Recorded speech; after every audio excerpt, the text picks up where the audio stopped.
నమస్తే, welcome to our channel. విమర్శలు అనేవి నిర్మాణాత్మకంగా ఉండాలి, కానీ అదే విమర్శలు పర్సనల్ అటాక్ అయితే ఎలా ఉంటుంది? ఇదే అంశం పైన అటు డిప్యూటీ సీఎం పవన్ కళ్యాణ్ గారు, ఏపీ సీఎం చంద్రబాబు నాయుడు గారు మాట్లాడారు. మరి త్వరలోనే సోషల్ మీడియా పైన కఠిన చర్యలు తీసుకునేటువంటి రూల్స్ రాబోతున్నాయా? మరి ఇప్పుడు చూసుకున్నట్లయితే రాష్ట్రంలో అటు జడా శ్రవణ్ కుమార్ పైన 4 కేసులు కానివ్వండి, రావణ్ కి ఇలా బెయిల్ రావగానే మరోసారి అరెస్ట్ చేశారు. అసలు ఏం జరుగుతుంది? సోషల్ మీడియాని అడ్డు పెట్టుకుని పర్సనల్ అటాక్ చేసే వారిపైన కఠిన చర్యలు తీసుకోబోతున్నారా? ఎలా చూడాలి తెలుసుకునే ప్రయత్నం చేద్దాం. దీన్ని విశ్లేషించడానికి మనతో పాటుగా ఉన్నారు సీనియర్ జర్నలిస్ట్ డివి శ్రీనివాస్ గారు. నమస్తే సార్. నమస్తే సార్, ప్రస్తుతం 2 తెలుగు రాష్ట్రాల్లో కూడా చర్చనీయాంశంగా మారింది. ఏదైతే సోషల్ మీడియాని అడ్డు పెట్టుకుని ఎస్పెషల్ గా పొలిటీషియన్స్ ని, లేదు అంటే మనం చూస్తున్నాం పదవుల్లో ఉన్న వారిపైన పర్సనల్ అటాక్స్ ఎక్కువగా అయిపోయాయి. భావ ప్రకటన స్వేచ్ఛ అంటూ బూతులు తిడితే సహించేదే లేదని అటు డిప్యూటీ సీఎం పవన్ కళ్యాణ్ గారు చెప్తున్నారు. ఇదే అంశం పైన చంద్రబాబు నాయుడు గారు కూడా మాట్లాడారు. ఏంటి మరి అంటే త్వరలోనే కఠినమైనటువంటి చర్యలు తీసుకురాబోతున్నారా? ఈ సోషల్ మీడియాని అడ్డు పెట్టుకుని ఎవరైతే పర్సనల్ అటాక్స్ చేస్తున్నారో ఈ అబ్యూజివ్ కంటెంట్ పైన కూడా అట్రాసిటీ కేసులా నమోదు చేయబోతున్నారా? అసలు ఏం జరుగుతుంది? మరో పక్క చూసుకున్నట్లయితే ఇదే సోషల్ మీడియాని అడ్డు పెట్టుకుని భావ ప్రకటన స్వేచ్ఛ అని చెప్పి పర్సనల్ అటాక్ చేస్తున్నారో, వాళ్ళపైన చర్యలు తీసుకుంటున్నారో, వాళ్ళని కూడా సపోర్ట్ చేసే వాళ్ళ సంఖ్య కూడా పెరిగిపోతుంది. ఎలా చూడాలి ఈ అంశాన్ని? అసలు దీనికి కూటమి ప్రభుత్వం కానివ్వండి, లేదు అంటే 2 తెలుగు రాష్ట్రాల్లో కూడా ఎలా చెక్ పెట్టబోతున్నారంటారు?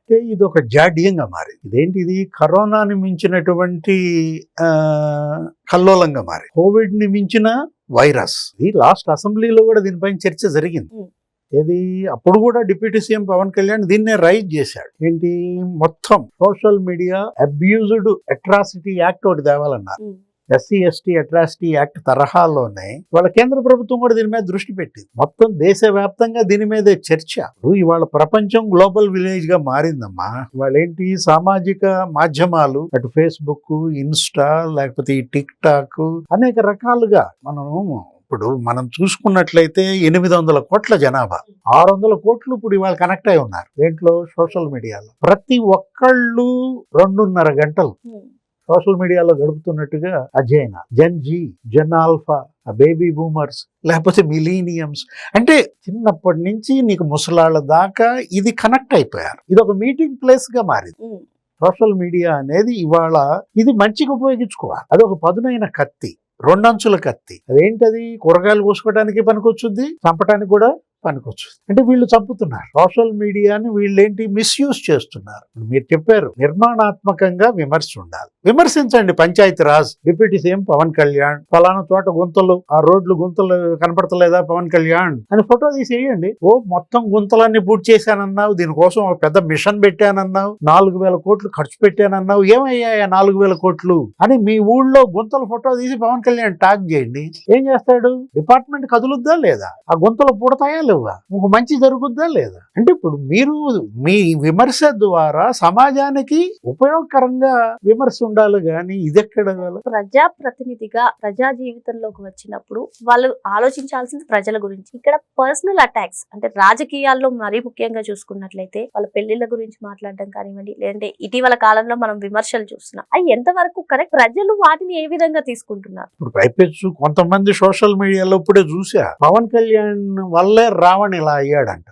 ఆమె ఎవరో మాట్లాడుతుంది, రావణ్ ఇలా కావటానికి, కె వెంకటరామరెడ్డి ఇలా కావడానికి కారణం పవన్ కళ్యాణ్ అంటూ. నాకు అర్థం కాదు. ఇప్పుడు ఈ భాష అంట పవన్ కళ్యాణ్ ప్రారంభించాడని ఆమె చెప్పుద్ది. పవన్ కళ్యాణ్ పార్టీ పెట్టక ముందే జగన్మోహన్ రెడ్డి ఆ రోజు నంద్యాల ఉప ఎన్నికల్లో ముఖ్యమంత్రి చంద్రబాబుని కాల్చి పారేయమన్నాడు, నడి రోడ్డు మీద ఉరిదీయమన్నాడు. అంటే జగన్మోహన్ రెడ్డిని వీళ్ళేమనరా? పవన్ కళ్యాణ్ వల్లే రావణ్ ఇలా తయారయ్యాడని ఆ అన్న మాటలను ఎలా చూడాలమ్మా? ఇప్పుడు ఏలూరు సభ పెట్టారు, ఏది దళిత క్రిస్టియన్ల సభ, రిజర్వేషన్లు, అది సుప్రీంకోర్టు తీర్పు అది ఉంది కదా, బాపట్ల కేసు, చింతాడ ఆనంద్ వర్సెస్ రామిరెడ్డి. ఆ కేసులో మరి దళిత క్రిస్టియన్లకి రిజర్వేషన్లు ఉండవనో ఏది ఇచ్చింది సుప్రీంకోర్టు. దాని మీద మీరు నిన్న సభ పెడితే చర్చ దాని మీద పెట్టకుండా వెనకాల అంబేద్కర్ బొమ్మ, ఆయనేమో జై భీమ్ పార్టీ 4 కోస్తా అంటాడు, కోసిన 4 పవన్ కళ్యాణ్ కి గిఫ్ట్ గా పంపిస్తా అంటాడు, కోస్తే 2 ఊళ్ళకి వస్తావంటాడు, పంది అంటాడు. అరే నువ్వు జై భీమ్ పార్టీ, నీ వెనకున్నది అంబేద్కర్. అంబేద్కర్ ఈ విధమైన భాష వాడా? 4 కోస్తానంటాడు అంబేద్కర్. ఈయన అసలు అభినవ అంబేద్కర్ అని ఇంకోడు అంటాడు. సార్, అయితే ఇటీవల కాలంలో కిరణ్ కుమార్ రెడ్డి గారు కూడా కొన్ని కీలక కామెంట్స్ చేశారు. ఏ ప్రొఫెషనల్ లో అయినా సరే వాళ్ళ ప్రొఫెషన్ వరకే చూసుకుంటున్నారు, తర్వాత వాళ్ళ మిత్రుల్లాగా ఉంటున్నారు. కానీ ఒక్క రాజకీయాలు మాత్రం చాలా మార్పులు వచ్చాయి. పర్సనల్ అటాక్, నిత్యం గొడవలకు సృష్టించుకోవడానికే చూస్తున్నారంటూ ఆయన ఆవేదన వ్యక్తం చేశారు.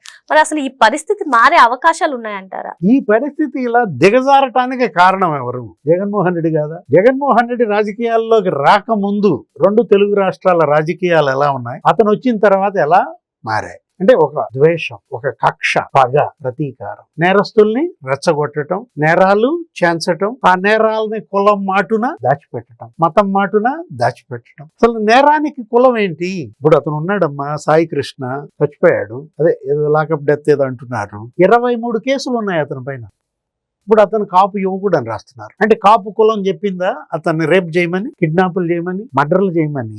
ఇప్పుడు ఒకటి అక్కడ మతం రెచ్చగొడతారు, రాజమండ్రిలో, కడపలో మళ్ళా మతాలు రెచ్చగొడతారు. ఏ మతం చెప్పింది కొట్టుకు చావమని? ఇప్పుడు మీరు నేరాలు చేసి కులం పేరు చెప్పుకుంటామంటే, ఇప్పుడు అంబటి రాంబాబు ఉన్నాడు, ముఖ్యమంత్రి చంద్రబాబుని పచ్చి బూతులు తిట్టాడు, జైల్లో పెట్టారు. కాపు టైగర్ అంటాడు జగన్మోహన్ రెడ్డి. అంటే కాపులు బూతులు తిట్టమని అంబటి రాంబాబుకి చెప్పారా? పవన్ కళ్యాణ్ అదే అడిగాడు, బూతులు తిట్టమని నీకు ఏ కులం చెప్పింది? ఇప్పుడు నువ్వు జైలుకి వాళ్ళని నీ వల్ల వెళ్ళావు, దానికి కులానికి సంబంధం లేదు, నీ నోటి దూల వల్ల నువ్వు జైలుకి వెళ్ళావు. బయటకు వచ్చి అంబటి రాంబాబు ఏమంటాడు? I stand on my words అంటాడు. ప్రతి ఒక్కడు ఇది ఒక చూయింగం డైలాగ్ అయిపోయింది. జగన్మోహన్ రెడ్డి కూడా నిన్న ప్రెస్ మీట్ పెట్టి మావిగన్ అంట I stand on my words అన్నాడు. ఆ రావణ్ ఉన్నాడు చూసావా, ప్రశ్న రావణ్, అది అలియాస్ బచ్చలకూరి జోసెఫ్. అతను నిన్న స్టేషన్లలో తిప్పుతున్నారు, ఈ స్టేషన్ ఆ స్టేషన్. ఆయన ఏమంటున్నాడు? I stand on my. అంటే నువ్వు బూతులు మాట్లాడి ఐ స్టాండ్ ఆన్ మై బూతులు అంటే, ఇప్పుడు ఈవీఎం నెలకేసి కొట్టాడు ఒక ఆయన, I stand on my action అంటాడా? మళ్ళా రేపు మళ్ళీ పోటీ చేస్తా, మళ్ళా ఈవీఎం నెలకేసి కొడతానంటాడా?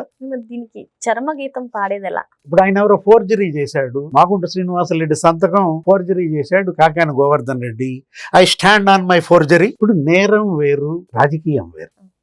నేరము రాజకీయము కలగలిపేశాడు జగన్మోహన్ రెడ్డి. రాజకీయం చేస్తున్నాడు, నేర రాజకీయాలని ప్రోత్సహిస్తున్నాడు. ఎవరెంత నేరం చేస్తే వాళ్ళకంత పదం అంటాడు. సార్, ఈ రోజుల్లో ప్రజల ఆలోచన ధోరణి మారింది. జెన్జీ కిడ్స్ చాలా క్షుణ్ణంగా పరిశీలిస్తున్నారు, వాళ్ళ ఆలోచన ధోరణే వేరుగా ఉంది. ఈ కులాలకు మతాలకు సంబంధించింది లేదు. ఎగ్జాంపుల్ చూసుకున్నట్లయితే తమిళనాడు ఎన్నికలే అని చెప్పి చాలా మంది చెప్తున్నారు. మరి ఇటువంటి సమయంలో కూడా వైసీపీ ఇంకా అదే స్టాండ్, మీరు అన్నట్టుగా I stand and my words అన్నట్టుగా చాలా మంది చెప్తున్నారు. అది వారికి ఎంతవరకు ఫలిస్తుంది అంటారు? ఇవాళ కేంద్ర రాష్ట్ర ప్రభుత్వాలు మెలకువ, కట్టుదిట్టమైనటువంటి చట్టాలు తేవాలి. ఎందుకంటే మిస్ఇన్ఫర్మేషన్ వీళ్ళంతా క్యారీ చేస్తోంది, ప్రజల మీద రుద్దుతోంది మిస్ఇన్ఫర్మేషన్. బూతులు తీసి పక్కన పెట్టు, బూతులు కాదు. ఇప్పుడు కమ్మ డిఎస్సి అన్నాడు ఒక ఆయన, ఆయన ఎవరు? సీనియర్ ఐఏఎస్, అంత చదువుకున్న ఆయన డిఎస్సిని క్యాస్ట్ ఎలా ఇచ్చేస్తాడమ్మా? ఎంతమంది కమ్మాళ్ళకు వచ్చినాయి అందులో ఉద్యోగాలు? 9 మంది. అంటే కమ్మ డిఎస్సి అనే మాట ప్రజలకు బలంగా పంపించాడు.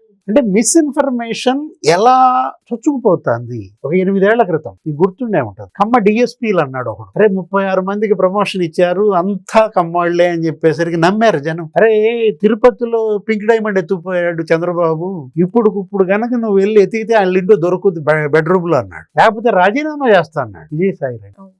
ఉందా అసలు పింక్ డైమండ్? అంటే అసలు డిఎస్పీల్లో ఆ ప్రమోషన్ పొందిన వాళ్ళలో కమ్మాళ్ళు ఎంతమంది అమ్మా? 4. అదే మళ్ళీ అదే సుచరిత, మేకతోటి సుచరిత అసెంబ్లీలో సమాధానం చెప్పింది. ఆ ప్రశ్నకి రామానాయుడు అడిగితే, అంటే 4 కమ్మ డిఎస్పీలని 36 మంది కమ్మ అంటే జనం నమ్మారు. ఇప్పుడు ఇతను కనుక డిఎస్సీని కమ్మ అన్నట్టు. అంటే ఇప్పుడు మిస్ఇన్ఫర్మేషన్ ఎలా ప్రజల పైన ముంచేస్తున్నారు ఈ సోషల్ మీడియా, ఈ ఫేస్బుక్, లేకపోతే ఈ ఇన్స్టా, ఈ పోస్టుల ద్వారా ఇవాళ దీన్ని కట్టడి చేయాలి. ఏది ఇవాళ ప్రజలు కట్టడి చేసుకోవాలి. ఎందుకంటే కేంద్ర రాష్ట్ర ప్రభుత్వాలు చట్టాలు మారుస్తాయి, కోర్టులు శిక్షలు విధిస్తాయి, అంత మాత్రాన న్యాయం జరగట్లేదు కదా, పరివర్తన రావటం లేదు కదా, పశ్చాత్తాపం లేదు కదా వీళ్ళల్లో. మళ్ళా బయటకు వస్తున్నారు, తగ్గేదేలే అంటున్నారు. ఇప్పుడు ఆయన ఉన్నాడు గుడివాడ అమర్నాథ్, ఆయన ఏంటి దళిత మహిళా మంత్రి, అనితను ఉద్దేశించి మేకప్ గురించి మాట్లాడాడు, రాజకీయ విమర్శ అంటే సార్. ఇప్పుడు మళ్ళా మహిళా కమిషన్ ఆయన విచారణకు పిలిచింది. మహిళా కమిషన్ విచారణకు అటెండ్ అయ్యి బయటకు వచ్చి ఏమంటున్నాడు? I stand on my. ఇక ప్రజలు కూడా అంటారు we stand on my mandate అంటారు. మా తీర్పుకి మేము కట్టుబడి ఉన్నాం. మొన్న 11 సీట్లు ఇచ్చాం, ఈసారి 1 సీటు కూడా ఇవ్వం. People stand on their words. మరో అంశంతో మళ్ళీ కలుద్దాం. Thank you sir.